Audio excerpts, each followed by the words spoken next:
Any of you Dr. Seuss fans out there? All right, we got someone. One of my favorite parts about having 3 of my own kids was the opportunity to read to them every night at bedtime different Dr. Seuss stories.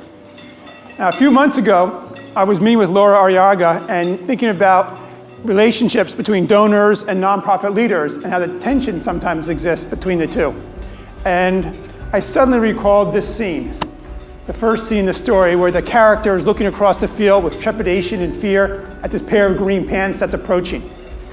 And the story is about his fear of the green pants and how the green pants is just as afraid of him, and over time they realize they have nothing to fear and become friends. But so you have that first scene where he's looking across the field, and that reminded me so much of something I've seen all the time as executive director of the Boys and Girls Clubs, where we're getting ready for a donor to come visit, and everyone's nervous. You know, what should we expect? What does a donor want to hear? What should we share? And the tension is in the air. But here's the thing. Sometimes donors feel the exact same way. I know because I've been that pair of green pants. 15 years ago, I was working in the tech sector, had a job, and I decided I wanted to get more involved in my community. I wanted to figure out how I could help close the opportunity gap. So I started off in philanthropy. I did the philanthropy workshop, I joined Legacy Venture, and I joined SV2. And I became a donor. I found the Boys and Girls Clubs a mile from my house and started contributing. But then I decided to dive all the way in and become a staff member. And man, I was so far out of my comfort zone at that point, I had no idea how to tread. I got really unwelcoming looks from a bunch of the staff, and even from some of the families would wonder what the heck I was doing there. So I've been both sides of that, and I've seen the tension that's there, that can be there. Now the problem with that tension is twofold. First, it just can create unnecessary stress and make things less fun for us all. And B, it can also undercut impact and effectiveness. So today I want to share with you 5 different imbalances I've seen between donors and nonprofit leaders, and talk about some ways that we can address those, to overcome those, so that we can work together and have more fun and greater impact. So the first imbalance is around commitment. And I think this is best explained through the story of the chicken and the pig. So the chicken and the pig are friends. They decide to go into business together and open a restaurant. And they decide to specialize in bacon and eggs. So what's the difference between the chicken and the pig? Well, the chicken's involved, the pig's committed. For the chicken, it's all in a day's work. Lay a few eggs and go home. For a pig, it's a lifetime commitment to produce that bacon. Now, when I was working in the for-profit sector, I was a great chicken. I did my work, I laid my eggs, and I went home. But now, since I've been in the nonprofit sector, executive director, it's not a job, it's not a career, it's a calling. You guys know what I'm talking about, the other nonprofit leaders out there. This is so personal. I care so much about the mission of the Boys and Girls Clubs. I would do anything to help our kids succeed. It's just, you know what I'm talking, it's just so there, it's so important to me. And sometimes when donors come and go, or board members miss meetings, I can get annoyed. I can get frustrated.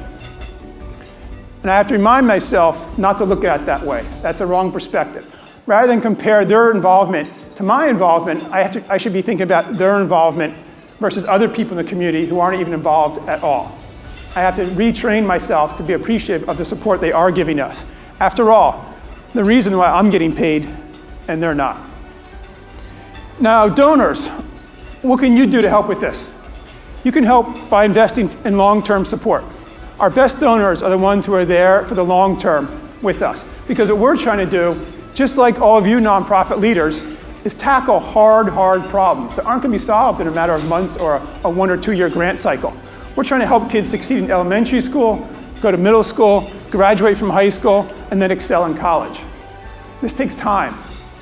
And when I get an RFP sometimes from a funder for a 1 to 2 year grant cycle, I have to confess, I get frustrated sometimes because I wonder, what is that funder's priority? Is their priority to help us achieve our mission or to execute their own giving strategy?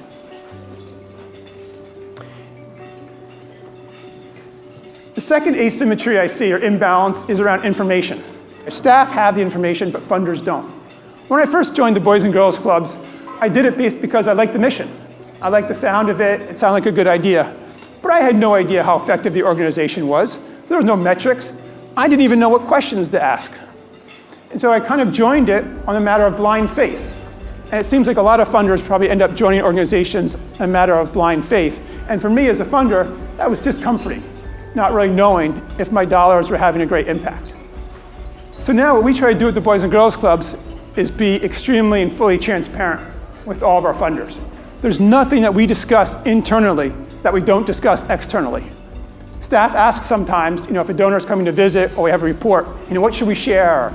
How should we make this sound like it's good versus the way we think it is? And the answer is always the same. Just share it the way it is. We found actually that while donors do care about results, they care even more about the process we're going through, the questions we're asking, and how we're improving over time. And in fact, we've actually been able to attract donors to us because of our mistakes and our faults. Donors want to join an organization where it's not perfect, where there's an opportunity to improve it, where they feel like they personally can help take us to the next level. They want to work on problems that are super hard, are so hard that mistakes are inevitable. Now, sometimes being super transparent does have its risks. One time I was meeting with the CEO of LinkedIn actually, and I was talking about our results and the work we are doing, and I was proud of what we'd accomplished. And all of a sudden, he leaned in. It's like a pit bull, just grabbed my leg and started asking me all these questions. I felt like I was under attack. He challenged my assumptions. He wanted to know what our plans were for the future. He wanted to know why we weren't doing X, Y, and Z. And I felt like, whoa, what's going on here, dude? Like, I'm giving my life and soul to this organization. I care so much about it, and why are you putting me on blast? And I just felt so untrusted. I felt a little bit intimidated, and I just want to get out of there. So I got home, and I thought about it some more, and I realized I had the completely wrong view of that conversation. I had actually won. I had hooked the big kahuna. I had gotten his interest in the organization and what we were doing. And rather than just blow me off, he started giving us the biggest gift he could, his time, his insight, and he was trying to help me think about how to do better. So now we try to have a culture where we welcome questions from our donors. We embrace it. We want to challenge ourselves, because that's where the fun is. The fun's not doing the same old thing over again, it's trying to do better. And I've also seen donors sometimes, it's amazing, they pull up in the parking lot and they leave their critical thinking hat in the car when they come in. Like, what's that about? Come in. The donors sometimes are afraid to ask critical questions because they don't want to offend the staff. They don't want to seem like they don't trust us. We want those questions. For me, the most deflating moments are when funders come up to us and say, what an amazing job we're doing. And I asked myself, I said, based on what? How do you actually know we're doing a good job? We want to be challenged, we want to be pushed. So donors, take off those kid gloves. Come push us, we all want to do better. Now donors, here's another way you can help. Invest in general operating support. My staff, my board, and we spend 24/7 thinking about how best to allocate our $10 million of donors' resources. We have a plan, we have a strategy, and we're just trying to execute it. But then you get an RFP or a grant request or a grant opportunity from a funder that's trying to steer you off on the side, and it can be frustrating. And it can even be, honestly, a little bit annoying sometimes. And so I appreciate the fact that general operating support is boring. And funders might not like to do it because they want to feel like they have their own strategies. But for a nonprofit leader, as you guys know, it's a breath of fresh air. It allows us to focus on our existing priorities, existing plans, and really focus on execution, which is really the absolute key. And at the end of the day, it makes us want to be more transparent as well with all of our information when we have that kind of a partnership. So this imbalance, I hope I don't offend anyone too much, but I feel a need to share it. I think I'm not alone here. There's quite a big responsiveness imbalance. I know that if my development director or I receive a phone call from a funder, we jump. We call them right back immediately. Now, when I try to reach a foundation staff, how often do you think I have to call? Once, twice, 3 times on average. And then I kind of sometimes get an email back from their admin saying, well, I'm sorry, but he's really busy traveling, and maybe you can have a quick phone call, a month from now. Now, I understand foundations have hard jobs, giving away donors' money and trying to be strategic and have impact. That's a hard job. But is it necessarily harder than what nonprofits are trying to do? Whether they're trying to tackle the achievement gap or feed the homeless or feed the hungry or house the homeless? Can we just agree at least that both are equal? So can we have some kind of an agreement where we're equally responsive to each other? And the ironic thing here is that because we spend so much time as nonprofit leaders spinning our wheels and waiting for responses, foundations are actually end up undercutting their own impact because they're making us less effective. I don't think I'm alone in that experience, but. Another difference between nonprofit leaders and donors is in life experiences. I learned this when I joined the Boys and Girls Club that tried to organize a fun event with board and staff, and it backfired. So when I was in the for-profit sector, I had a lot in common with my bosses, with the board members, with the investors of our companies. We all went to the same schools, we had the same vacations, we lived in the same neighborhoods. And at my last company, the CEO organized a dinner at our beautiful estate in Los Altos Hills. The board was there, the bankers for Goldman Sachs were there, and we all had a great time and got the message that if we work really hard, this could be ours. So when I joined the Boys and Girls Clubs, I was like, I'm gonna do that same thing. And I just completely missed it. I just failed to understand the difference in backgrounds. And while you're sitting around having cocktails, those stories about that exotic Caribbean vacation that you're hearing from donors aren't as much fun to listen to if you know that you're never going to have the means to afford that vacation yourself. Or being in that house in Atherton is not as much fun if you know no matter how hard you work, you can never afford even the smallest house in this neighborhood. And what happened is it ended up being like a middle school dance with two sides split apart, but we had staff on one side and donors on the other, and this kind attempt that I had to bring us all together ended up being divisive, even worse, demotivating. So, while we can't necessarily solve the problem of the imbalance in life experiences, we can choose instead to focus on our shared values. And I have to remind myself to look at our board members and our donors, not just as resumes, but really ask them what motivates them, what inspires them, why are they involved in our mission? For example, we have 3 board members right now who, when I first met them, I kind of said, they're just sort of rich business guys. Maybe they can help us with fundraising. But over time, I got to know them better, and I learned that they actually were the first in their family to go to college, that they actually grew up in circumstances the exact same as many of the students that we serve today. So I find that if we can take a moment to look beyond our donors as just checkbooks, but get to know them as people, we can find those shared values that in turn pull us together. Now, based on the different experiences, I've seen this happen many times where a donor may say something that's kind of clumsy and poorly worded and really infuriate a bunch of the staff. This happened one time when one of our donors was talking about our families and the parents of our kids and basically implied that most of those parents were probably in jail. And most of my staff just completely disengaged, shut him out, and didn't want to deal with him anymore. Thought he wasn't really worthy of being involved in our organization. But our development director reached out, spent some time, talked to him, and helped him understand the reality.